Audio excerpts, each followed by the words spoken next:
qua này chơi nhiều free ni pipang một vài do được buồn sang khắp những nít này có mày từ biệt một môn hàng lại đã về mong lại hình đi làm chân Việt Nam vật một cái giá tệ nhau tôi có mày promo anh nhổ tạo bộ này đã đặt lăng bằng lại hình bằng cầm bia đó đặt lũ đi lại hình đặt lăng là lại tạo bộ lại nhiều chiến lược thời quan của Hoa Kỳ với Việt Nam này không phải là bộ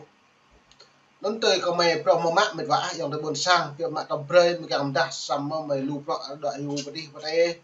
nít đây có mày mỏng đông pre cái buồn sang vật lăng tạo bổ lệ dọn là lại này dọn là như rung ai tâm cầu nó có lại thấy quan trọng trong đồn trong nhà này bữa tôi hoặc là những bồn rừng là tạo bổ lệ lắm lơ chu lơ span lần chu lần tôi thấy quan Mỹ lại pre Việt Nam 11% đối gặp nhiều vậy thời quan là 11% đối sam nhâm pa lại trụ này lại chính ngày mùng 10 lại màu hệ 20% được chưa nó lại quan cường là lại tổng thống Donald Trump lại bông màu po lại úp thầu chân đoán cập rộng có nhiều ngã càng có định đi càng trùng trùng xong tới bùa lấy chiến lược tổng thống Donald Trump nhâm pa là có nhiều ngã tôi nhầm màu tiện này đồn nó có mày mò mà thông tin cả Reuters hàng làm thư mày về đã buồn sang nó chậm lắm lấy video bạn mệt vã thông tin Reuters về nó lại nhiều vào pro này mà mày về làm video bật lon nó hoặc lấy lên này mà ngay cả chính phái đoàn đàm phán của Mỹ cũng còn bất ngờ. Còn bất ngờ Twitter Politico đã tiết lộ những nguồn tin từ phía sau cánh gà với cái gọi là mức thuế 20% của tổng thống Trump. Theo tờ báo này viết, Việt Nam từng tin rằng đã đạt được một thỏa thuận sơ bộ với Hoa Kỳ nhằm giảm đáng kể mức thuế quan, một bước tiến quan trọng trong bối cảnh căng thẳng thương mại đang gia tăng. Nhưng rồi thì chỉ vài ngày trước hạn chót do chính Nhà Trắng tự đặt ra, tổng thống Donald Trump bất ngờ đơn phương nâng mức thuế lên 20%, khiến Hà Nội ngỡ ngàng và giận dữ. Theo 4 nguồn tin thân cận, dựa đây buồn đấy. Thông tin bất ngờ Hà Nội lại rất giận dữ như nào có ta lại hiểu bùa cái không phải với những bọn grong pi này tôi ôm pít lấy cần noa tôi chia riêng chia cái tầm thiếu hiếm bắt tờ lại gua rồi đó lại trong mà lật bài cái lại còn tầng có ta lại tôi chia lưu được nó mà về xem lăng lại rồi lên viện một vài với tiến trình đàm phán, chính phủ Việt Nam chưa hề chính thức chấp thuận điều khoản then chốt trong thỏa thuận mà ông Trump khoe khoang trên mạng xã hội vào ngày 2 tháng 7. Ngày 2 tháng 7 này đều chưa công bố bất kỳ một tài liệu chính thức nào, đặt một dấu hỏi lớn về việc liệu có thực sự tồn tại một thỏa thuận hay chỉ là chiêu bài chính trị của ông Trump. Tổng thống Mỹ khẳng định trong bài đăng rằng các điều khoản đã được lãnh đạo cao nhất của Việt Nam, ông Tô Lâm đồng ý, nhưng phía Hà Nội thì chưa xác nhận. Sự việc xảy ra chỉ vài ngày trước hạn đàm phán ngày 8 tháng 7. Ngày 8 tháng 7 đấy. Rằng chính quyền của ông đang đạt tiến triển nhanh chóng của các đối tác thương mại trên toàn cầu. Trong bài đăng vào sáng ngày 2 tháng 7 Việt Nam này, ông Trump tuyên bố hàng hóa xuất khẩu từ Việt Nam sẽ chịu mức thuế 20%, thấp hơn mức 46% đồng bị áp trước đó, và sẽ bị đánh 40% nếu như xác định là có nguồn gốc từ một quốc gia khác, ngầm ý chỉ vào Trung Quốc. Đổi lại thì ông tuyên bố rằng Việt Nam sẽ mở cửa cho thị trường mức thuế 0% cho hàng hóa Mỹ. Tuy nhiên thì phía Việt Nam khẳng định họ chỉ đồng thuận với mức thuế 11% và không có như mình 11% đến Việt Nam như mình vậy ạ. Với mức 20% như ông Trump nói. Một nhà vận động hành lang ở Washington làm việc với Việt Nam cho biết phản ứng của Hà Nội là ngạc nhiên, thất vọng và tức giận khi ông Trump đơn phương tuyên bố mức thuế gấp đôi kỳ vọng. Ngay cả các nhóm theo dõi đàm phán ở Mỹ cũng bất ngờ. Phía Nhà Trắng thì sau đó phản bác rằng mức thuế này thì đã được thảo luận từ trước và rằng quyết định cuối cùng là của lãnh đạo hai nước. Tuy nhiên thì cho tới nay không có bất kỳ một bằng chứng nào được công bố để xác minh điều đó. Wendy Cutler, cựu quyền phó đại diện thương mại Hoa Kỳ. Dựa cho nó nhé, tạo bộ dòng tên miệt ra phép lại. Cật lại nhiều thông qua dự luật thuế quan đối với Việt Nam và Hoa Kỳ này. Hiếm bảy triệu cả tạo bộ. Chừng lại này như một điều luật cật lấy luật thuế quan của thương mại tự do này. Nó đợi mở lại này. Việt Nam hay này lại chính quyền Hà Nội lại rung rẳng là hiểu hi là cái trạm là biết cờ rõ tổng thống trong những ngạn tôi hàng thế bí bằng rõ nhiều cái hấp tôi phun đang có sản Việt Nam ông Tô Lâm nhưng một cái hấp lại hiệt lệ lấy hàng khóa Mỹ tổng thống Donald Trump tụ ở bên này lại rõ về lục xa nữa 11% nữa xong đến đây những ngạn bố như ô hiếm bả chỉnh noa như lệ 20% bụng chính là đơn nhá bí bằng rõ tôi tỏ thế tổng thống Donald Trump này những bố cầm rõ những thông đi lột úc cớ lại luật thương mại tự do này lại chúng bạn nhiều cái trả địa lý 20% nó là 20% thì chính Việt Nam lại nhiều như bạn như đúng nhá cớ lại 20% như bạn lại bữa hàng Mỹ lại như bạn tuần một lần trả được 1 không đồng có một hệ sam đàn được cái buổi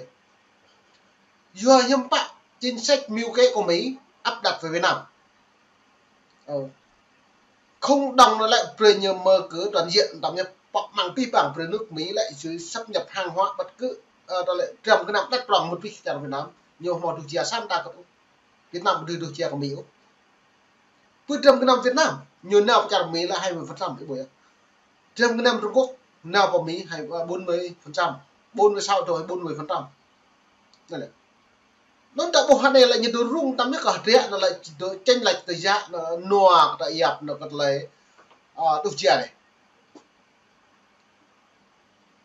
nó nếu mà niệm nắp Việt Nam lên một đời lót úc cật lại hạt rẽ cật lại xịn nè lênถึงnào buồn sáng nhưng bà tùy mà lần trong mà một lần trong từ đây những bộ lệch luật úc từ đây những bộ thay đổi chiến lược về kinh tế nhận thị trường lên tới những bộ kinh thay play úc cật lại chính trị về nhiều dấu cầm nuôi nào buồn sáng rất chính trị nhiều là chính trị chiến lược kinh tế thị trường này lên tướng chính trị kinh tế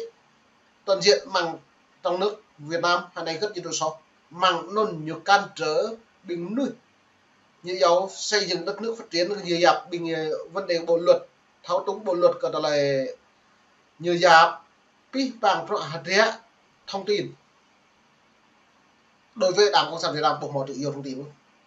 lập hội cán mỏ này do ta bất cứ nước bể đang quy bong lại xịn nhé đang không mỏ lậu bộ là cái giật lập hội lập nhóm còn canh thọ đi bia lên thông tin khi bạn cất hàng hóa này thì là đang đưa lên trang mạng lên trong cái năm đi trong cái năm đi trôn trong cái năm đi trong cái nó lắc cả bộ đang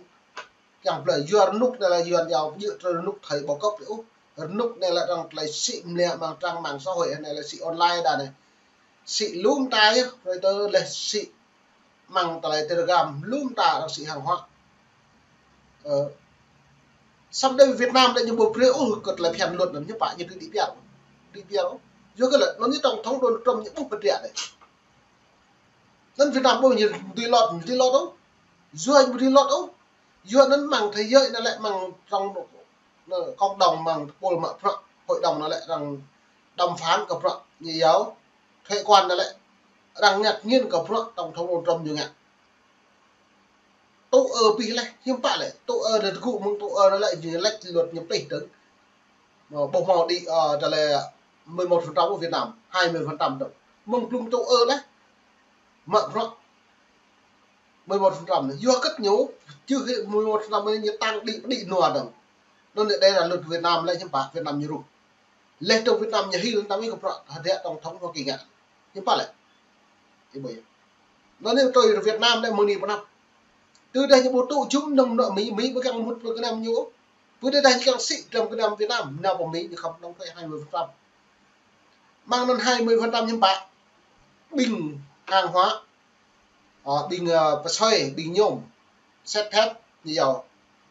nhôm lên trong cất hàng hóa dây dép là cứ đóng thuế 20% vật hoa quả đây thì 20% pi bên đây Việt Nam như đúng hiện tại Việt Nam do cất lại do là pi bằng pro lại này lại liền vẹn bằng cục này sao được chứ trong thì vẹn cục nào bọc màng về nước bên sang không bị xin nè bún thì vẹn cục nào tôi có đăng công sản Việt Nam hay đồng rêu ra mà rằng mạng xã hội nhưng mà học ác Việt Nam chiến thắng Việt Nam được thông qua luật thương mại tự do nên như vậy lệ tầng Mỹ hàng này sát cánh với Việt Nam từng lục thôn đây yang đi Việt một lần chặn Việt Nam hàng đi Việt xong rồi này bố lệ ở đấy nhưng mà rập lệ đặc biệt trong thông nón trong nhiều vấn đề luật cứ lại thuê quan nên Việt Nam với Mỹ lại không cần thiết chào sĩ hàng hóa của Mỹ chào của Việt Nam thế rằng Việt Nam nhập vọng mang có thể như xâm nhập vi phạm trong cái làm như thuế không đồng với được hàng hóa Việt Nam như bạn nào chào Mỹ không máu 20% bất cứ trong cái nào đặt rộng của đó tôi có một lợi quyền đặt của đó có phê tiêu lê từng thép vi phạm là nhôm đồng cứ 20% đồng thuế đi rồi này cho nên là mùa này Ebola thật là nhiệt lê bởi vậy làm việc thật là video hàng lại rồi về đóng bọc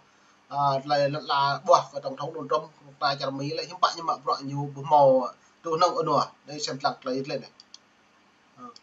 và sẽ bị đánh 40% nếu bị xác định là có nguồn gốc. Đây này. Thưa quý vị, nhân dịp hội nghị với trách nhiệm cao đối với Việt Nam của Tổng thống Lula da Silva, khâu đầu tiên và xuất khẩu cà phê, nghiên cứu xây dựng sàn giao dịch cà phê, xây dựng thương hiệu cà phê chung.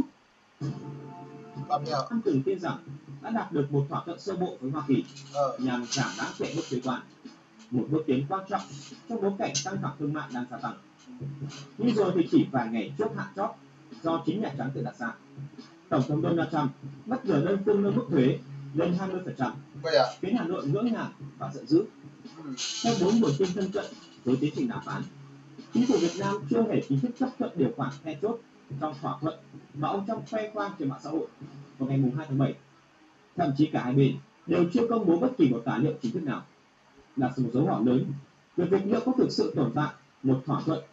hay chỉ là chiêu bài chính trị của ông Trump. Tổng thống Mỹ khẳng định trong bài đăng rằng các điều khoản đã được lãnh đạo cao nhất của Việt Nam, ông Tô Lâm đồng ý. Ở phía Hà Nội thì chưa xác nhận. Tô Lâm đồng ý, sao Hà Nội ai chấp nhận ôi nhà đấy vậy đàm phán ngày 8 tháng 7. Trong khi ông Trump muốn thể hiện rằng chính quyền của ông đang đạt tiến triển nhanh chóng của các đối tác thương mại trên toàn cầu. Trong bài đăng vào sáng ngày 2 tháng 7 trên Truth Social, ông Trump tuyên bố hàng hóa xuất khẩu từ Việt Nam sẽ chịu mức thuế 20%, thấp hơn mức 46% từng bị áp trước đó, và sẽ bị đánh 40%. Trung Quốc 40% đặt hàng hóa từ Trung Quốc từ một quốc gia khác, đồng ý chỉ vào Trung Quốc. Đổi lại thì ông tuyên bố rằng Việt Nam sẽ mở cửa cho thị trường với mức thuế 0% cho hàng hóa Mỹ. Tuy nhiên thì phía Việt Nam khẳng định họ chỉ đồng thuận với mức thuế 11% và không có bất kỳ một văn bản nào thể hiện cam kết với mức 20% như ông Trump nói. Một nhà vận động hành lang ở Washington làm việc với Việt Nam cho biết phản ứng của Hà Nội là ngạc nhiên, thất vọng và tức giận khi ông Trump đơn phương công bố mức thuế gấp đôi kỳ vọng. Ngay cả các nhóm theo dõi đàm phán ở Mỹ cũng bất ngờ. Phía Nhà Trắng thì sau đó phản bác rằng mức thuế này thì đã được thảo luận từ trước và rằng quyết định cuối cùng là của lãnh đạo hai nước. Tuy nhiên thì cho tới nay không có bất kỳ một bằng chứng nào được công bố để xác minh điều đó. Wendy Cutler, cựu quyền phó đại diện thương mại Hoa Kỳ, hiện là phó chủ tịch Viện Chính sách Xã hội châu Á. Ok, cho nên boleh katanya merowe memang cho nên là nhiệt lên này, boleh berada này hempat. Juan này dùng lui ke dia menit nap lai si nge lai mut tema ke cara này. Don chile new free beni bipang mit vak không don sang khap dik isem blank lai mem dah ka premong kwa ne hang klaim thư này lại chính lỡ pro đâu. Plan chuf konto bao do pro rumah ne ta boleh gọi là dia mun dah lại tôi không nay yuan dah sab tenang po mau lai dap nang menit penap lai si ne mut dore ka cara atak nhau. Lê Tường nhìn tụ chung bộ đội chung hầm môn đó nhé nhiều chất lượng lẫn lạc cái nhập bộ mình vào